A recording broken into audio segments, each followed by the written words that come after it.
If you use the standard of what the administration has held out the hope for, 3 to 4% growth, there is nothing in any data suggesting that we're moving towards that 3 to 4% growth standard. I think I forgot something. What? I don't know.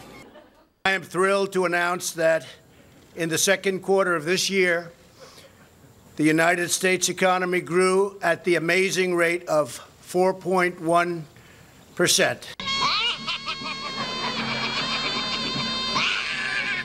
The President of the United States tried to tell you what you're seeing and what you're reading is not happening. Don't believe what you see with your own ears.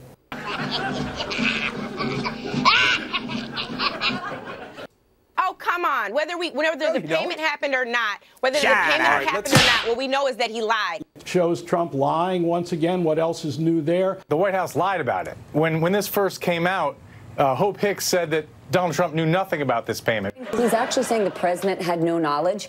You know, and Giuliani knows, that is a flat-out lie. He had an affair with her. Oh, my God!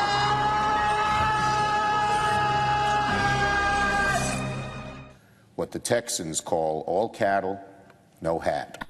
The media have been in a fit of apoplexy after the White House press secretary Sarah Sanders announced yesterday that the president is considering revoking security clearances from certain Obama-era intel officials, along with one from the Bush administration.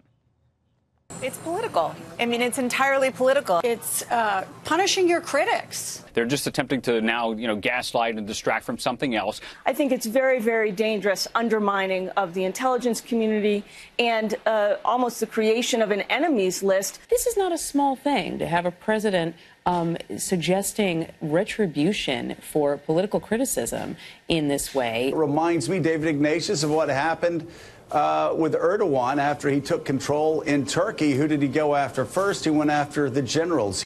And those who are going to be silent in this administration are complicit. And so they need to be able to speak out very strongly. But what Mr. Trump did yesterday was to betray the women and men of the FBI, the CIA, NSA, and others, and to betray the American public. And that's why I use the term that this is nothing short of treasonous, because it is a betrayal of the nation. He is giving aid and comfort to the enemy, and it needs to stop. And Mr. Trump needs to understand that there are going to be consequences for him, too. And I do hope that those who voted for Mr. Trump, in good conscience, are going to see that he is leading us down a very dangerous path.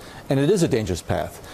As far as the allegations of, CIA hacking into, Senate computers, nothing could be further from the truth. I mean, we wouldn't do that. I mean, that's just beyond the scope of reason in terms of what. Director Brennan, do you know who commissioned the Steele dossier? I don't. Did the CIA rely on it? No. Why not? Because we didn't. It was not in any way used as a basis for the intelligence community assessment that was done. Well, we have lots of questions for John Brennan, and he will definitely be sought by the committees for an interview. This is an extremely disturbing thing to see both he and James Comey, supposedly impartial government officials carrying out their jobs in very important areas in intelligence gathering and law enforcement, express the kind of extreme bias that they've shown now, which I think reflects quite accurately on what they were doing back in 2016.